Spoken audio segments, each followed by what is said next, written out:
te quería ver.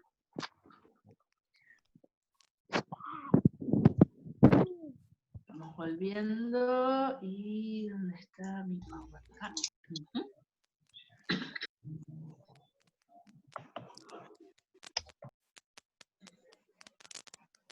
Repaso lo del corte. Aportes de la zona litoral al funcionamiento de todo el ecosistema del lago Somero. Ofrece hábitat y refugio, ofrece una producción biológica con base en los detritos de las plantas y también base en el perifitón que crece sobre ellas. Y luego, como les estaba presentando, los peces que actúan de transporte, porque gran cantidad de peces buscan alimento en la zona litoral. Alimento ya puede ser en el perifitón, en el detrito, y si no en todos estos macroinvertebrados que proliferan en la zona litoral.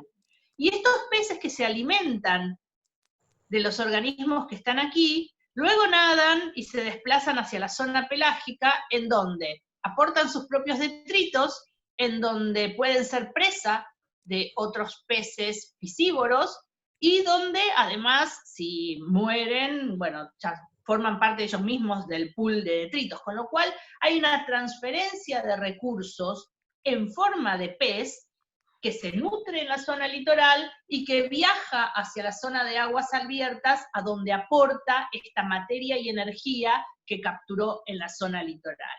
Este concepto que se empezó a estudiar en ecosistemas acuáticos de zona litoral, ¿sí?, y que se llama vinculación de hábitats, es bastante estudiado hoy en día y apreciado como una transferencia de recursos entre hábitats distintos de un mismo ecosistema, o incluso a veces entre ecosistemas vecinos.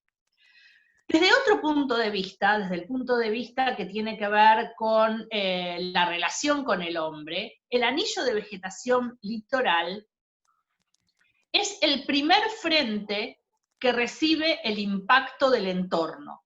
Cuando hablábamos recién que estos lagos someros de zonas de llanuras suelen estar rodeados de campos agrícolas ganaderos, desde ellos viene un estrés y un impacto que va a llegar finalmente al cuerpo de agua. Pero el anillo de vegetación litoral es, como decíamos recién, el primer choque del impacto. ¿Y qué es lo que ocurre aquí? Este anillo de vegetación litoral puede, como decíamos antes, amortiguar efectos de sequías e inundaciones, ralentiza físicamente la escorrentía, porque con su maraña de bases foliares, rizomas y raíces, obliga al agua que venía en manto a prácticamente detenerse, y por lo tanto, con esa disminución de la velocidad, sedimentan partículas que venían arrastradas y que quedan detenidas en la zona litoral. Además absorbe nutrientes que venían en la escorrentía y que si no fueran absorbidos por la vegetación litoral tendrían como destino el agua abierta. Puede absorber también metales y agroquímicos, de tal manera que purifica o detoxifica el agua que llega al núcleo de aguas abiertas. Mecánicamente protege la orilla de la erosión, de tal manera que este anillo de vegetación litoral actúa como un escudo protector de todo el ecosistema acuático. Disminuye la intensidad de los impactos, absorbe los impactos y los transforma, de tal manera que podemos identificar una función de amortiguamiento o una función buffer de la zona litoral, protegiendo al conjunto del ecosistema acuático. Bien, le hemos prestado mucha atención a la zona litoral, vamos ahora a prestar atención a las aguas abiertas y a tratar de comprender el funcionamiento de este sistema de las aguas libres de los lagos poco profundos. Para empezar esta parte de la clase, entonces, voy a hacer uso de nuestro ya muy conocido gráfico de relación entre la transparencia del agua medida con el disco de Secchi y la concentración de un factor limitante como es el fósforo total. Este es el gráfico que hemos estado usando desde el segundo o tercer trabajo práctico. Este gráfico lo construyeron ustedes en base a un conjunto de 40 lagos que muestra y abarca la heterogeneidad de lagos de nuestro país y una gran heterogeneidad de lagos en general. La clase pasada usamos esta relación para explicar los efectos de limitación por recursos, los efectos bottom-up en los sistemas. Los sistemas de más nutrientes son más productivos y por lo tanto desarrollan más fitoplancton, sus aguas son menos transparentes. En cambio, los sistemas con menos nutrientes son poco productivos, las aguas son claras, tienen disco de Secchi largo. Bien, buen ajuste para esta relación. Esta relación tiene sus ejes en escala logarítmica, que lo hice para linearizar, pero no lo quiero ver así ahora, lo veo con los ejes lineales y la curva de relación inversa. Ok, esta base de datos era muy amplia. Para la clase de hoy, lo que voy a hacer es sacar de la base de datos a los lagos profundos. Saqué a los datos de acuerdo a la profundidad que estaba en la tabla. Dije, hoy no le voy a prestar atención a los lagos que tengan más de 10 metros de profundidad. Me quedo solamente con los lagos que tienen menos de 10 metros de profundidad, a ver cómo funciona esta relación. Me quedó largo este eje, lo voy a cortar, ahí estoy. Bien, aquí tengo la relación entonces de disco de Secchi en función del fósforo total. Y una de las cosas que me sorprende que ocurrió es que bajó el ajuste de la curva. Tenía 0,9, pasé a 0,7, ¿qué pasó? ¿Los lagos poco profundos no ajustan también la relación como los lagos profundos? Voy a mirar un poco estos lagos en sus características, y me llaman la atención estos puntos que quedan bien por arriba de la curva. ¿Qué les pasará a ellos? Los miro, los estudio y encuentro que este conjunto de lagos no solamente son poco profundos, como todos en este grupo, sino que además la luz penetra hasta el fondo. La luz llega, desde la zona fótica es más larga que la profundidad media, la luz llega hasta el fondo, y entonces crecen en ellos abundantes macrófitas sumergidas, o puedo suponer que hay posiblemente abundantes macrófitas sumergidas. Entonces, digo, estos dos grupos son diferentes, unos con macrófitas sumergidas, otros sin macrófitas sumergidas, y sí, veo que son dos grupos diferentes porque dos curvas ajustan mejor que una sola. Bien, me quedo pensando con esa idea y voy a los libros a ver qué me dicen sobre la relación entre fósforo y transparencia del agua para los lagos someros. Tengo aquí la misma curva que empecé estudiando yo, disco de Secchi en función de fósforo total, y la veo en una relación inversa y con un ajuste nada feliz. Esta base de datos es de un conjunto de lagos poco profundos del hemisferio norte. Bien, cambio la relación sobre los mismos lagos, pero en vez de hacer transparencia, hago turbidez, otro indicador de la transparencia del agua. Nutrientes en el eje de las X, turbidez en el eje de las Y, los lagos más oligotróficos dentro de los lagos someros van a tener aguas claras, poca producción de fitoplancton, y los lagos eutróficos o hipertróficos van a estar bien cargados de fitoplancton, y por lo tanto sus aguas van a ser turbias y verdes. Trazo mi ecuación de ajuste, perfecto. Pero me llama la atención una cosa, y que no parece ser una línea de ajuste con una nube de puntos como la que aprendimos en estadística. ¿Por qué? Porque en estadística habíamos visto que normalmente el ajuste de una nube de puntos es mejor en la zona media y aumenta la dispersión en los extremos. ¿No es así? Y acá parece que ocurre al revés. El ajuste es mejor en los extremos y la dispersión es mayor en los bordes. Exploro, miro y resulta que no es un conjunto homogéneo de lagos, sino que aquí también hay lagos que se diferencian. De tal manera que no funciona mejor una curva, sino mejor funcionan dos. Y separo dos subpoblaciones de lagos dentro del conjunto de lagos poco profundos. Los que tienen vegetación sumergida y los que no tienen vegetación sumergida. Todos estos lagos con vegetación sumergida tienen aguas transparentes y macrófitas sumergidas poblando gran parte del fondo. Todos estos lagos sin vegetación tienen dominio del fitoplancton y las aguas son turbias por proliferación algal.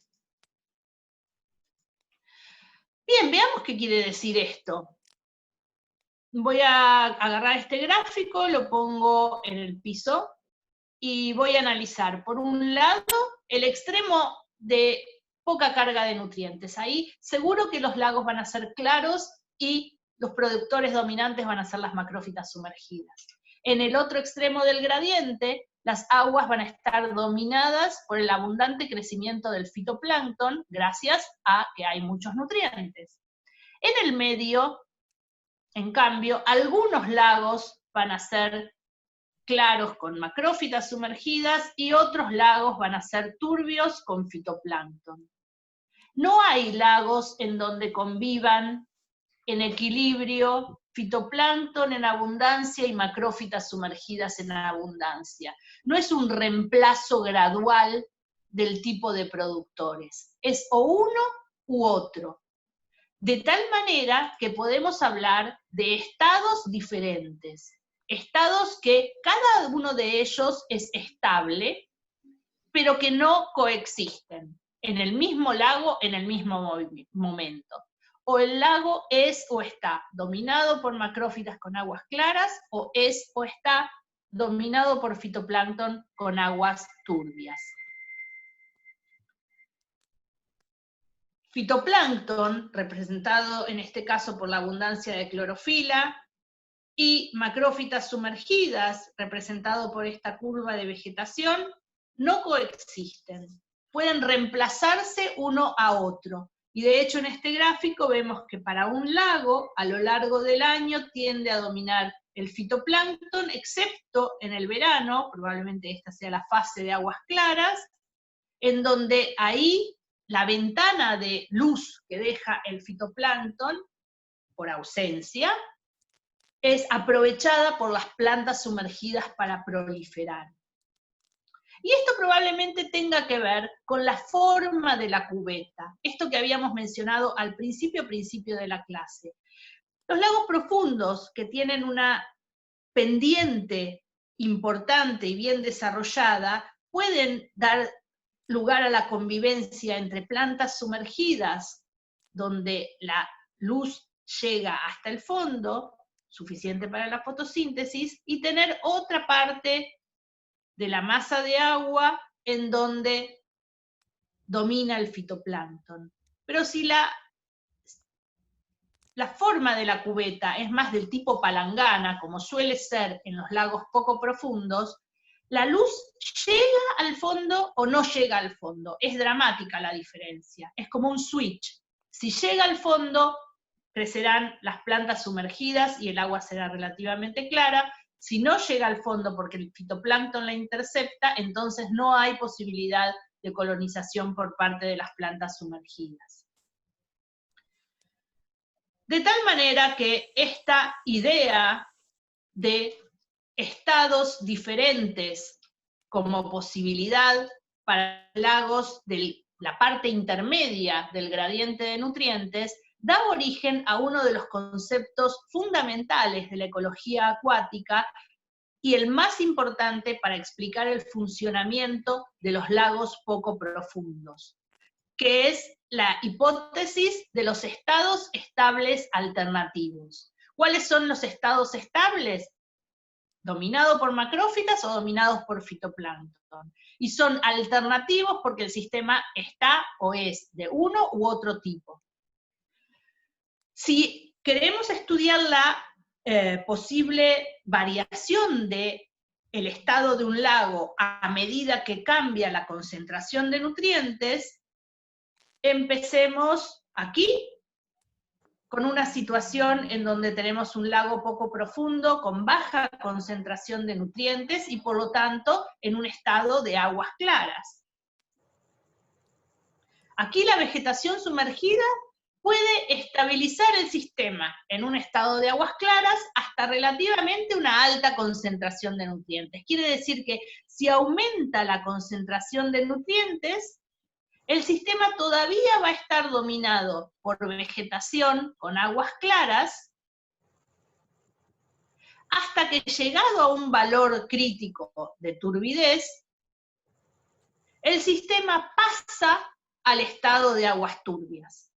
No hay transición suave, es un cambio, un salto brusco de un estado a otro el que propone esta hipótesis. Una vez que el sistema pasa a un estado de aguas turbias, si yo quisiera devolverlo al estado de aguas claras, la disminución de nutrientes no va a ser la única estrategia necesaria, porque es necesario recorrer una gran parte del gradiente de nutrientes hasta que el sistema pueda pasar a un estado de aguas claras colonizado por plantas sumergidas.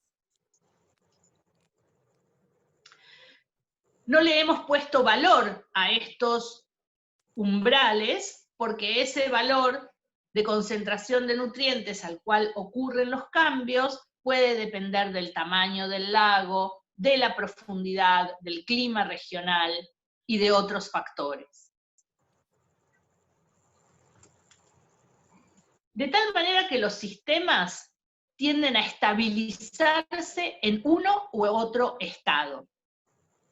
Veamos entonces cuáles son los mecanismos, las relaciones dentro de los componentes del sistema que pueden tender a que estén dominados, o bien por vegetación sumergida, o bien por algas del fitoplancton. Empecemos a ver el conjunto de relaciones que va a hacer que el sistema se estabilice en un estado de aguas turbias por fitoplancton, el cual castiga el crecimiento de las plantas sumergidas. Bien, por un lado, la propia turbidez de la proliferación algal. El fitoplancton está arriba respecto de las plantas sumergidas, por lo tanto capta primero la luz, y el sombreo que realiza sobre las plantas sumergidas con su proliferación es un feedback positivo que estabiliza al sistema en el dominio del fitoplancton. Otro proceso que puede contribuir a la estabilización del sistema en el estado dominado por el fitoplancton es esta cadena trófica, que va de pez zooplanctívoro que se come al zooplancton, y por lo tanto el zooplancton es débil como herbívoro para controlar el crecimiento del fitoplancton. Esto es lo que estudiamos la clase pasada como una transferencia de efectos tróficos en cascada. Los zooplanctívoros que al elegir a los herbívoros de mayor tamaño, liberan la presión de pastoreo sobre el fitoplancton, que por lo tanto crece al máximo potencial que definen los nutrientes. Otro mecanismo que facilita y estabiliza al sistema en el estado de aguas turbias se da a través de otro conjunto de peces que son los bentívoros y detritívoros, porque al nadar cerca del fondo buscando su alimento, y les voy a mostrar cómo,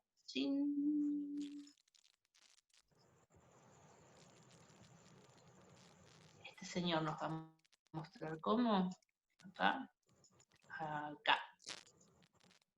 Aquí tenemos un conjunto de peces bentívoros y detritívoros. Aquí vemos carpas, carpa común, nadando cerca del fondo, y ahora las vamos a ver en su hábito alimentario. Vean ustedes enseguida cómo al buscar y al seleccionar qué es lo que se va a comer, las carpas generan un gran disturbio entre los sedimentos y esta resuspensión de partículas contribuye altamente a la turbidez inorgánica, que también es otro origen de problema, de limitación al crecimiento para las plantas sumergidas. El gráfico lo confirma. Mientras más biomasa de peces ventívoros hay en un lago poco profundo, mayor es la turbidez inorgánica medida a través de los sólidos en suspensión. Y finalmente, la columna de agua. Supongamos un lago poco profundo. Si por aumento de la precipitación o por llegada de aguas en una estrategia de manejo, aumenta la profundidad, se aleja la llegada de luz del fondo. Y por lo tanto, esto actúa como un factor de restricción al crecimiento de las plantas sumergidas. Así que todos estos mecanismos que habíamos visto, predación, cascada trófica a través del zooplancton, resuspensión del sedimento de los peces ventívoros, altura del agua y generación de turbidez por el propio crecimiento de las algas, lo que van a llevar es a estabilizar el sistema en un estado dominado por el fitoplancton. Veamos por otro lado cuáles son los mecanismos que actuarían en el sistema para estabilizarlo en el estado de aguas claras, dominado por vegetación sumergida.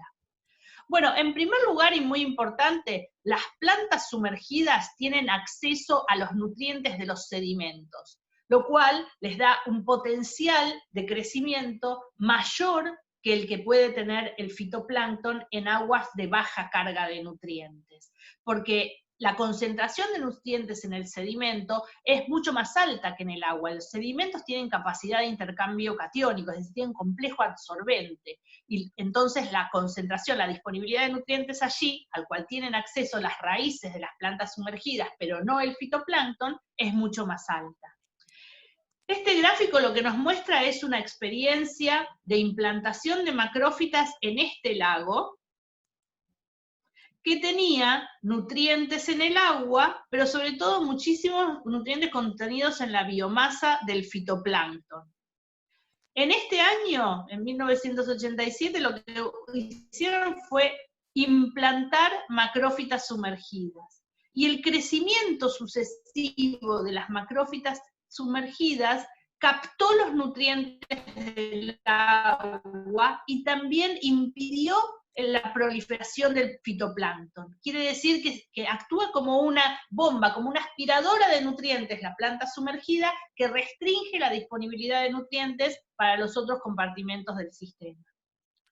Por otro lado, las plantas liberan sustancias que actúan como alelopáticas, inhibidores del crecimiento algal.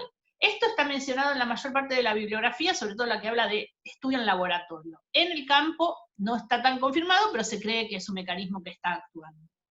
Por otro lado, las plantas sumergidas amortiguan el movimiento del agua, contienen la sacudida de las olas y entonces ayudan a precipitar a los elementos que estaban en suspensión. Clarean el agua, aquietando el oleaje. Este gráfico que nos muestra velocidad del viento en dos situaciones ambientales, una sin vegetación y otra con vegetación, vemos aquí entonces cómo la turbidez del agua es mucho menor si hay plantas sumergidas que si no hay plantas sumergidas. También además la vegetación sumergida interfiere en la predación del zooplancton por parte de los peces zooplanctívoros. Vamos a ver un poco más este mecanismo. Veamos de qué se trata. Este gráfico nos va a ayudar a ver en qué consiste. Tenemos aquí un muestreo realizado a lo largo de varias horas en todo el desarrollo de un día, en dos zonas de un lago poco profundo. El agua abierta y el interior de la cama de macrófitas. Durante el día, las muestras tomadas a la mañana y a la tarde mostraban que en las aguas abiertas había poca cantidad de crustáceos del zooplancton, en este caso, cladóceros del género Gosmina. Pero las mismas muestras tomadas dentro de la cama de macrófitas mostraban una gran cantidad de individuos. Es decir, durante el día había más cladóceros dentro de la vegetación que fuera de la vegetación. Las muestras también se tomaron durante la noche, y aquí la relación se invirtió. Hay más cladóceros en las aguas abiertas que dentro de la cama de macrófitas. Y esto es una adaptación muy interesante de los cladóceros para comer y no ser predados. Esto es lo que ocurre, lo que veíamos recién, en aguas abiertas. El zooplancton es predado por los peces zooplanctívoros que eligen a los individuos de mayor tamaño porque les rinden más como comida. Ahora bien, si en el litoral hay camas de macrófitas, entonces ofrecen un hábitat que refugia al zooplancton de la posible acción predadora del pez. Es decir, en la complejidad estructural de las plantas sumergidas, el zooplancton encuentra un refugio frente a la predación. Estas plantas, si son suficientemente densas en su arquitectura y complejas, impiden el ingreso del pez a buscar a su presa. Durante la noche, el pez no puede ver y por lo tanto es una oportunidad para los organismos del zooplancton a salir a herbivorear el fitoplancton en las inmediaciones de la cama de macrófitas. Es decir, que esto activa un mecanismo de migración diaria, en donde la evolución modeló una protección a la predación, una estrategia que permite alimentarse cuando es seguro y buscar refugio en la parte más peligrosa del día. Similar a lo que habíamos estudiado para lagos profundos con la migración diaria vertical, en donde el zooplancton buscaba refugio en la zona más oscura de la profundidad, pero en un lago somero no hay profundidad oscura. Entonces el zooplancton encuentra refugio para la predación dentro del litoral, cuando este litoral está vegetado. A veces ese refugio no es un refugio demasiado seguro, porque si en el refugio hay, como veíamos al principio, macroinvertebrados, predadores de zooplancton, o peces pequeños que también pueden predar sobre el zooplancton, entonces el refugio no es demasiado efectivo y no hay un lugar seguro para el zooplancton que es víctima de un predador o de otro. Pero en gran parte de los lagos poco profundos, las macrófitas actúan como un buen refugio para la predación, y este mecanismo de migración diaria horizontal estabiliza o tiende a contribuir a la estabilización del sistema en el estado dominado por vegetación sumergida. Y así como habíamos dicho que un aumento de la tabla de agua, de la profundidad de agua, perjudicaba el crecimiento de las plantas, si baja la tabla de agua, entonces es más probable que el agua llegue al fondo y esto facilita la colonización por parte de las plantas sumergidas. Todos estos mecanismos entonces para estabilizar al sistema en el estado de aguas claras. De tal manera que, como vemos, los sistemas son alternativos porque tienen sus propios mecanismos que funcionan como feedbacks positivos de estabilización en uno o en otro estado. Esto es lo que dice la hipótesis, entonces, de los estados estables alternativos. Es un concepto fundamental para comprender el funcionamiento de los lagos someros. Y además, es una idea que de la ecología acuática pasó a la ecología general. Y hoy en día se estudian estados alternativos en otros ecosistemas, como puede ser el bosque boreal, como puede ser las aguas abiertas del océano, como puede ser la tundra. Y se ve que pueden operar mecanismos que estabilizan a los ecosistemas en estados alternados de acuerdo con un nudo de relaciones que llevan a feedbacks positivos. Bien, hasta aquí es a donde desarrollamos este concepto en nuestro curso. Solo para completarles y para mostrarles que la ecología acuática sigue avanzando, hoy en día se estudian otros estados alternativos posibles como diferencia de estos dos. Por ejemplo, un estado de aguas claras no dominado por angiospermas sumergidas, sino dominado por macroalgas sumergidas. También se estudia un estado alternativo no dominado por fitoplancton o macrófitas sumergidas, sino por fitoplancton o plantas flotantes. Y finalmente, hacia el extremo de mayor carga de nutrientes, estados alternativos entre el fitoplancton de algas eucariotas y las cianobacterias o cianofitas. Pero lo dejamos para el futuro. Aquí nos sirve para entender el funcionamiento de lagos someros, los dos estados estables alternativos de la propuesta original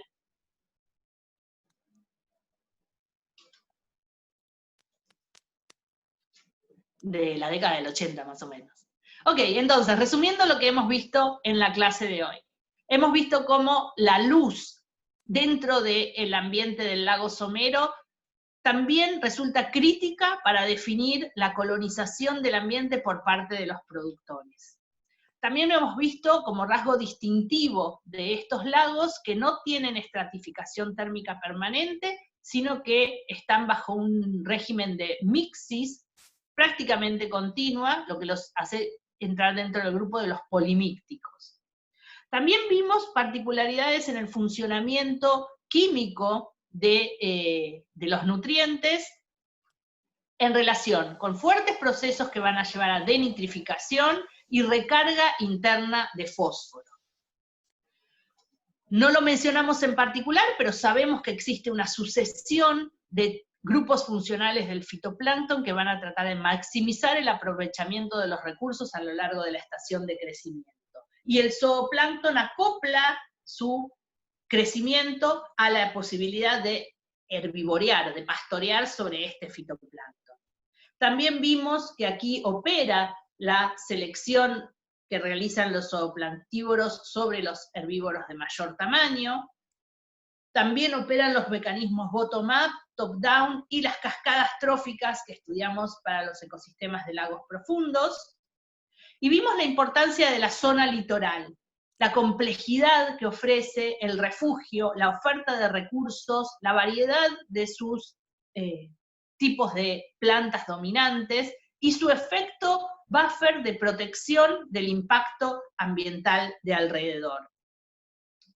Vimos estrategias de defensa nueva del zooplancton, en este caso la migración diaria horizontal, y desarrollamos el concepto de estados estables alternativos para explicar el funcionamiento de los lagos someros.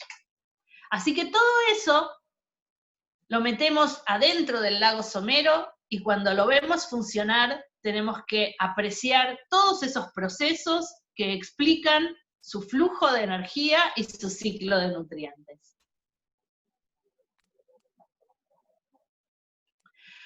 Voy a hacer un pequeño alto aquí porque vi que había alguna pregunta y me queda un tema más para desarrollar en esta clase, así que seguramente voy a robar 10 minutos después de las 5. Espero que puedan quedarse, por lo menos la mayoría de ustedes, pero los conceptos generales de funcionamiento ya los hemos visto hasta acá.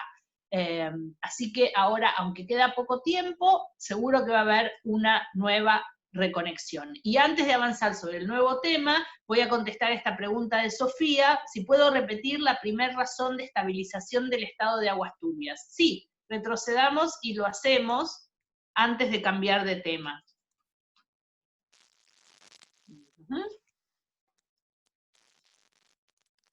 Ops.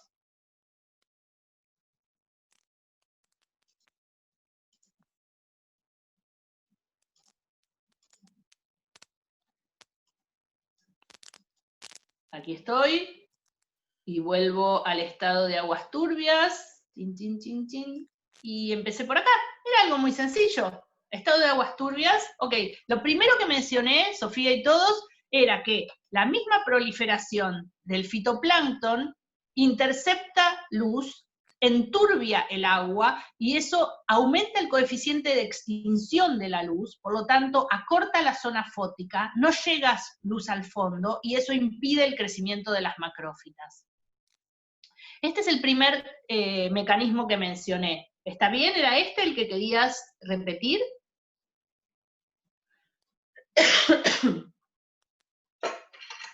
Bueno, si no, lo repetimos después, ¿sí? Así ahora puedo terminar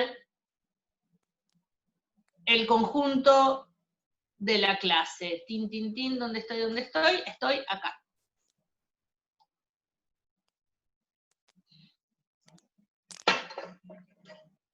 Veamos de qué manera todo lo que hemos aprendido puede resultar útil a la hora de remediar, solucionar o paliar las consecuencias de uno de los principales problemas ambientales que sufren los lagos someros, como es la eutrofización. La eutrofización ya sabemos en qué consiste, en el proceso de enriquecimiento extremo de nutrientes impulsado por actividades antrópicas que lleva al sistema de ser un sistema poco productivo a un sistema altamente productivo. Vimos que la eutrofización se manifiesta en el sistema en un conjunto de síntomas que resultan desagradables para los usuarios y que perjudican la posibilidad de aprovechar sus recursos y sus servicios ecosistémicos.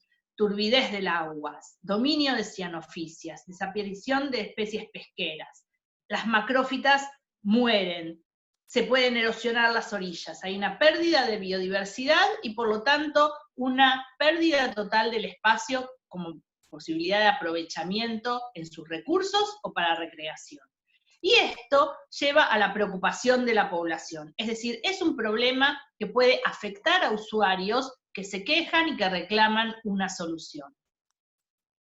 Lo bueno es que a lo largo de todas estas clases, nosotros de a poco hemos ido aprendiendo los procesos que operan en el funcionamiento del sistema, de tal manera que al entender por qué se dan estos síntomas como consecuencia de la eutrofización, podemos intervenir para tratar de evitar la manifestación de estos síntomas que resultan perniciosos.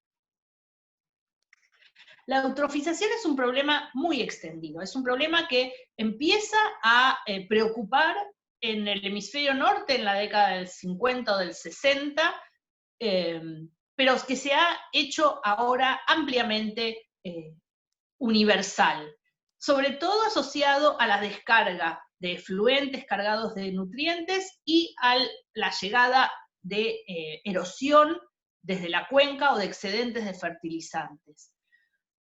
Esto está siendo objeto, y ha sido objeto en las últimas décadas, de grandes programas de restauración y recuperación de lagos en Europa, en Estados Unidos, en Australia, en Canadá, y probablemente a medida que nosotros empecemos a valorar más los espacios naturales para el disfrute o el aprovechamiento de los recursos, sea una demanda de restauración por parte de la población en nuestro país. Ojalá que lo sea.